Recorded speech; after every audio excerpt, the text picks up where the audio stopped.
Welcome to Not Milk Never Milk. Subscribe if you're lactose intolerant. Gather precise ingredients and tools before you begin. Measure 1 cup fruit puree, 3 tablespoons lemon juice, 1/4 cup sweetener, and 2 teaspoons powdered pectin for every batch.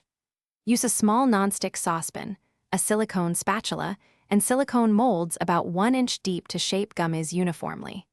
Chill small metal bowls and your spatula briefly to speed cooling once cooked. This helps release the candy from tools and limits stickiness, so you can work efficiently without losing texture.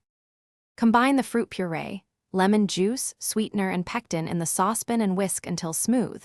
Bring to a gentle simmer over medium heat, not a rolling boil, to protect flavor.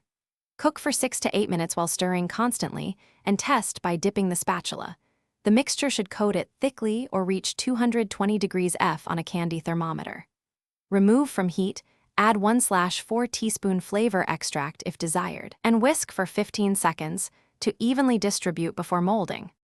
Lightly oil silicone molds with a neutral cooking spray so the gummies release cleanly.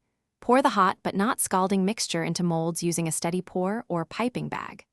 Refrigerate the molded gummies for 45 to 60 minutes until firm.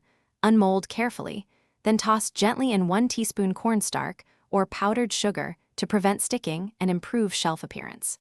Store finished gummies in an airtight container in the refrigerator for up to 10 days, or freeze separated by parchment for up to 3 months. Thanks for watching. If this was helpful, leave a like and consider subscribing. See you next time.